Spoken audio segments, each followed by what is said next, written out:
Podcast livre The Beast, le baiser d'une rose enflammée d'Armel Hanotte. Présentation du roman.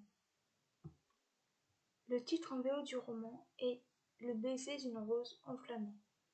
Il a été publié en France en 2020 aux éditions Soromance. Il fait 214 pages. Je lui ai mis la note de 9 sur 10 et le conseille aux lecteurs à partir de 17 ans. Quatrième de couverture. Olympe survivra-t-elle à la sombre terreur de Chicago? Les habitants de Chicago vivent dans l'angoisse permanente dès que la nuit tombe sur la ville. Une sombre terreur règne en maître dans les ruelles. Mythe ou réalité? Olympe en est sûre. La bête existe et est la cause de ses disparitions. Elle redoute plus que tout de croiser sa route.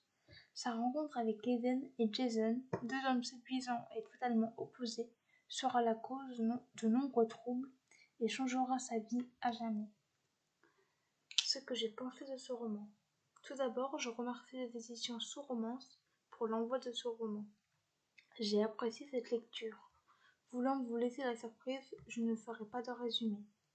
Les personnages sont très attachants. Olympe, l'héroïne, vit avec son petit frère à Chicago, dans un quartier malfamé. Elle est serveuse dans un bar et a du mal à joindre les deux bouts. Elle est terrorisée par la bête qui rôde la nuit. Nicolas, son petit frère, est très mignon. Il aime profondément sa sœur.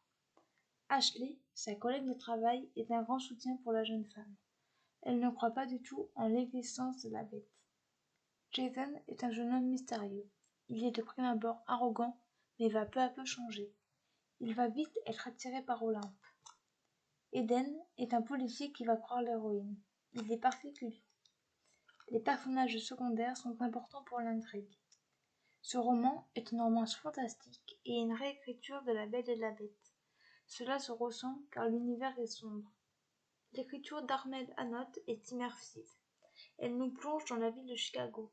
Quand vous démarrez la lecture, vous avez du mal à vous arrêter. La romance met du temps à se mettre en place, mais cela ne m'a pas dérangé car cela permet de mieux apprécier l'intrigue. La fin est émouvante. Il y a juste un petit bémol, il manque des mots dans les phrases.